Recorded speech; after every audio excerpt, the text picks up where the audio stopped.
Uma apresentadora disse que acha super normal restaurantes proibirem entradas de crianças de até 14 anos. Ela sofreu uma série de críticas e outras pessoas apoiaram ela também lá no post do Facebook, logo depois ela deletou. Mas isso leva a uma seguinte discussão. Mas afinal, o que é propriedade?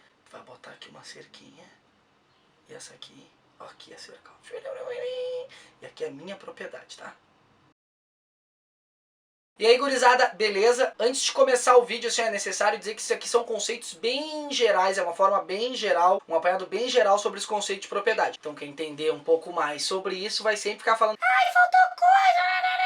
Mas isso aqui é uma proposta de discussão para quem não entende ou não entende tanto, né? Possa ter de onde partir. Basicamente a gente tem três tipos de propriedade, tá? A estatal, a intelectual e a privada. Elas atuam mais ou menos ao mesmo tempo na sociedade que a gente vive. E foi na Revolução Francesa, lá na Declaração dos Direitos do Homem e do Cidadão, que a propriedade passou a ser um direito a todos os homens. É um direito inerente, todos os homens podem ter propriedades. Então tem diferentes tipos de propriedade para diferentes tipos de fenômenos. Vamos lá falar rapidamente. Tem a propriedade intelectual, então ela vai surgir na Inglaterra, que é o berço do capitalismo, e ela parte do princípio que coisas imateriais, né, livro, música, invenções, coisas que não têm uma materialidade, pertencem de alguma forma ao seu criador, então ele mereceria ganhar um dinheiro por isso. Então tu aí que tá baixando música online, vendo vídeo online, tu tá fora da lei, em teoria. Existem várias correntes políticas e econômicas que não concordam com a propriedade intelectual, ou não concordam totalmente com ela, né? Porque na prática é aquilo, o cara vai lá escutar música, o cara vai lá ver filme, série, China copiando uma série de produtos aí no mundo inteiro. A própria ideia de genéricos que o Brasil tem, se a propriedade intelectual fosse um conceito super fechado, talvez nem desse pra fazer essa ideia de remédio genérico. Então é um conceito que vai gerar muita discussão ainda, né? Porque tu tem que tentar equilibrar o quê? Que o inventor, o criador daquilo, consiga sobreviver através da sua criação. Mas como eu falei, é um conceito ainda bastante discutido. Inclusive, se a galera quiser um vídeo sobre isso, né? Dá um like, é assim que os jovens fazem, né? Dá um like, se inscreve no canal e fala assim: eu quero um vídeo sobre propriedade intelectual, que talvez a gente providencie. E daí a gente vai para esse conceito central do vídeo, né? O que é propriedade privada, que inclusive é um direito humano garantido pela ONU. Isso é pra galera que defende bandido, né? Só defende bandido da ONU. Não, propriedade privada é um direito garantido pela ONU também. Viva com isso. Que de uma forma bem simples, né? Propriedade é algo que é teu, e se tu cumprir uma série de regras impostas pelo Estado... Ai, mas eu acho que imposto é roubo, Isso é outra discussão, a gente tá falando como funciona na prática, né? Tu cumpre essas regras que o Estado coloca, ela vai continuar sendo tua. Isso se referindo a imóveis, carros, né? Claro, tem coisas menores, tipo esta caneta vermelha que é minha. Então vamos trazer aqui três concepções de propriedade pra vocês, tá? Primeiro tem um cara, que é o Pierre-Joseph Proudhon, que é um dos primeiros caras a se intitularem anarquistas e tal, e daí ele tem aquele livro clássico dele, Propriedade ao Roubo, onde ele basicamente vai definir a propriedade como um roubo. Olha só. Então ele vai conceituar ali, propriedade é diferente de posse. Posse para Proudhon sim é um direito que todos os seres humanos tinham que ter. Então, por exemplo, o cara tem um pedaço de terra, ele empresta para outra pessoa, aquela outra pessoa produz e dá uma parte pro dono desse pedaço de terra. Pro Proudhon isso é o princípio básico da desigualdade, porque o cara não trabalhou e ganhou dinheiro. Em resumo, para Proudhon, os meios de produção, então a forma de fazer riqueza, elas são de todos que trabalham no meio de produção. E como uma pessoa sozinha não consegue produzir tudo que ela precisa para ela, Proudhon acreditava que essas pessoas usariam da posse sobre as coisas, né, terra, indústria, para produzir as suas riquezas, e mediante o sistema de trocas que elas achassem justo, elas iam, né, bombar na vida. Já para Locke, que é um dos maiores e mais importantes pensadores da doutrina liberal, propriedade seria um direito natural do homem. Ele vai usar ali uma série de argumentos pautados em Deus, na teologia.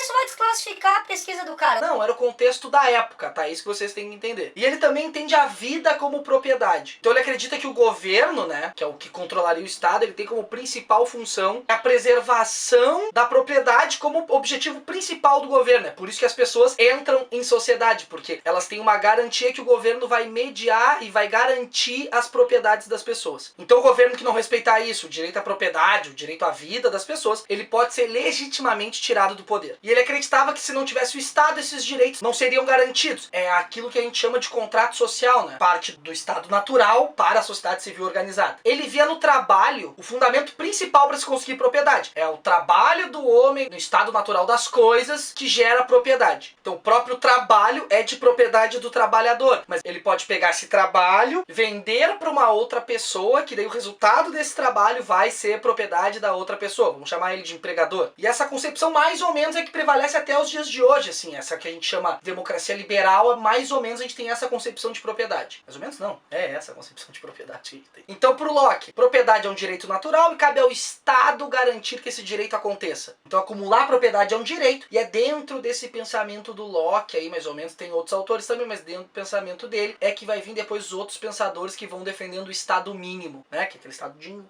pequenininho, que só garante isso ali, segurança e tal, educação, e o resto do mercado, a propriedade privada ia dar conta de resolver. Já para Karl Marx, a propriedade era algo burguês, né? A gente chama de propriedade burguesa, e a gente se refere aqui aos meios de produção, tá? Então os meios de produção para o Marx era a propriedade burguesa, e também era um princípio de desigualdade, porque ela ajudava na exploração do processo ali do homem pelo homem, e dessa forma aí o Estado, naquela forma da ditadura do proletariado, poderia tomar essas propriedades, esses meios de produção, e o Estado, os trabalhadores que estariam dentro do Estado, e eles sim produzir a riqueza. Na União Soviética, lá no artigo 10 da Constituição que eles têm em 1936, casas de habitação, pequenos anexos, de uso caseiro e utilização diária, isso eram coisas que eles chamavam de objetos de uso e de conforto pessoal. Isso eles não definiam como propriedade. Só que lá na União Soviética a propriedade era proibida. Pô, era proibido, mas os caras podiam ter, como assim? Eles chamavam tudo que tu acumulava e podia acumular de propriedade pessoal, né? Então o cara podia ter ali 2 carros, 4 casas, né? Um monte de coisa ele podia ter. Só que tudo que é meio de produção, isso que poderia gerar riqueza, o Estado tomava. Então, por exemplo, se o cara tinha uma máquina de costurar em casa, que ele usava ali no cotidiano para a família dele, só que daí de repente ele resolveu usar essa máquina para fazer costura pro vizinho e ganhar dinheiro, o Estado podia tomar isso de ti, né? O cara que tivesse 2 carros, por exemplo, ou um carro, o cara não podia fazer um Uber, tu entendeu? Porque ele estaria, né, fazendo uma propriedade privada, o Estado ia tomar o carro. Na maior parte do mundo, isso inclui sim Venezuela, China, tu tem um misto ali de sistema de propriedade privada e propriedade estatal, porque o Estado também ele vai ter uma série de propriedades. Seja empresa, prédios, né? Tem uma série de coisas que são do Estado. É que uma galera defende que pode aumentar as propriedades que o Estado tem, essa galera ligada mais ao pensamento socialista, e então o Estado vai assumir mais meios de produção das indústrias, de fábricas, etc. Outros que acham que a propriedade do Estado tem que diminuir, né? Essa galera mais ligada ao pensamento liberal, aí fica cada vez menor as propriedades do Estado, e outros acham que simplesmente a propriedade do Estado tem que passar para os trabalhadores. Esses aí seriam mais uma vertente anarquista. Buenas, 3 concepções de propriedade onde todas estão presentes na nossa sociedade, né? Com diferente intensidade, tipo a lei de terras do Brasil ali, se tu quiser saber um pouco mais sobre isso, tem um vídeo falando ali, mas tu não pode ter enormes pedaços de terra que tu não produza nada, por exemplo. O Estado pode tomar isso de acordo com a lei brasileira. Só que todas elas têm em comum a ideia de trabalho, todas elas colocam o trabalho como gerador de riqueza. Isso é uma coisa interessante para se observar, assim. Daí eu trouxe, assim, ó, alguns casos pra gente analisar essa questão de propriedade, tá? Primeiro é de uma youtuber que cuspiu na boca de um gato. Eu nem vou entrar no mérito dela ser adolescente e adolescente fazer caquinha, né? Que adolescente faz caquinha? Ah, eu com 16 anos não fazia esse tipo de caquinha. Mas isso vai levantar uma outra questão. O gato é propriedade da menina? Se ela comprou, se ela adotou, enfim. E ela pode fazer isso com ele, assim? Ou o gato não é propriedade de ninguém? Isso ficou uma coisa pra se pensar. Olha que bonito. O que tu acha? Mas o que falam sobre seres vivos, né, nesse caso? Um ser vivo pode ser propriedade privada? Por mais que não seja um ser humano? Por que não? Não sei, tô te perguntando. Também tô te perguntando. Respondam. Não, tem uma série de leis que protegem maus tratos a animais e tal. Tem, existe. Eu acho que isso tá acima dessa questão, então. Se o gato for considerado propriedade privada, a pessoa pode fazer o que quer com ele. Acho que não, porque antes disso tem essas leis. E o cara que cria gado? Ele cria gado pra matar. Cria gado pra matar? Não sei. Nem eu.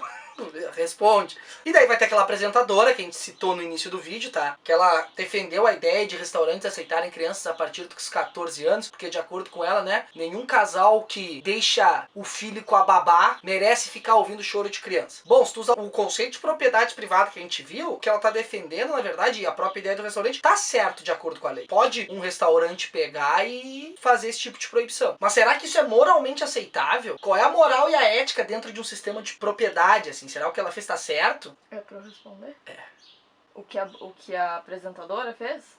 Eu acho que ela foi infeliz nas palavras que ela utilizou. Eu acho que ela escreveu um texto meio agressivo. Mas eu não acho de todo errado um restaurante selecionar o público por idade. Porque eu acho que depende da proposta do lugar, né? Se é um lugar com uma proposta mais intimista, né? Um ambiente mais adulto mesmo, acho que seria uma questão de bom senso dos pais, né? Saberem onde levar ou não seus filhos, mas... A questão é que a propriedade pode fazer isso. As pessoas podem, abarcado dentro do sistema de leis, eles podem Tá, mas fazer é que isso. perguntou da Será que é moral. verdade? Questão Tô é te se é respondendo a tua pergunta. Pô, foi mal?